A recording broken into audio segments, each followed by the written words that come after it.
ಇವತ್ತು ನಂಜನಗೂಡು ರಥೋತ್ಸವ ಇರೋದ್ರಿಂದ ನಾನು ಅಜ್ಜಿ ಮನೆ ಹೋಗ್ತಾ ಇದ್ದೆ. ಬಿಕಾಸ್ ಅವ್ರದ್ದು ನಂಜುಂಡೇಶ್ವರ ಮನೆ ದೇವರಾಗಿರೋದ್ರಿಂದ ಅಲ್ಲಿ ಬೇರೆ ರೀತಿಯೇ ಕಲ್ಚರ್ ಇರುತ್ತೆ. So morning Hampi express catch ಮಾಡೋಣ ಅಂತ ನಾನು ಹೊರಟೆ. ನನ್ನ ಹಸ್ಬೆಂಡ್ ಡ್ರಾಪ್ ಮಾಡಿದ್ರು. ರೈಲ್ವೆ ಸ್ಟೇಷನಲ್ಲಿ ಯಾವತ್ತೂ ಜನ ಇರ್ತಾ ಇರಲ್ಲ, ಬಟ್ ಇವತ್ತು ತುಂಬ ಜನ ಇದ್ದರು. ಬಿಕಾಸ್ ಎಲ್ಲರೂ ನಂಜನಗೂಡಿಗೆ ಬರೋರೇನೆ.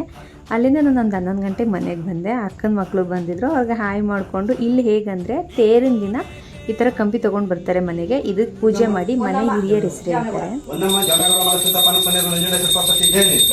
ಇದು ನಂಜುಂಡೇಶ್ವರನ ಫೇವ್ರೇಟು ಜವನ ಅಂತ. ನಿಮ್ಮ ಕಡೆ ಏನು ಹೇಳ್ತಾರೆ? ಮತ್ತು ನಮ್ಮ ಮನೇಲಿ ತೇರಿನ ದಿನ ಇದು 3 ಐಟಮ್ಸ್ ಕಂಪಲ್ಸರಿ ಮಾಡಲೇಬೇಕು. ಇದನ್ನೆಲ್ಲ ಕುಡ್ಕೊಂಡು ಹಾಗೆ ಹೊಸ ಮನೆ ಹತ್ರ ಹೋದ್ವಿ.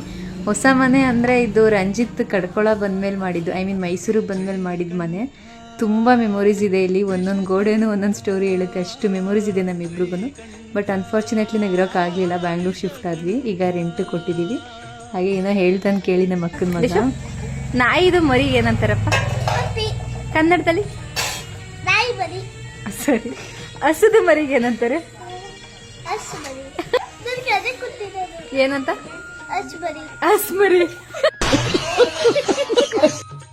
ಈವ್ನಿಂಗ್ ದೊಡ್ಡಮ್ಮ ಒಬ್ಬಟ್ಟು ಕೊಟ್ಟು ಕಳಿಸಿದ್ರು. ಬಿಸಿ ಬಿಸಿ ಒಬ್ಬಟ್ಟು ತುಂಬ ಚೆನ್ನಾಗಿತ್ತು. ಅದನ್ನು ತಿಂತಾ ಇರಬೇಕಾದ್ರೆ ತಿಂದ್ಬಿಟ್ಟೆ ಡಯಟ್ ಮಾಡೋದು. ಇಲ್ಲಿಗೆ ಡೇ ಎಂಡ್ ಆಯಿತು. Thank you.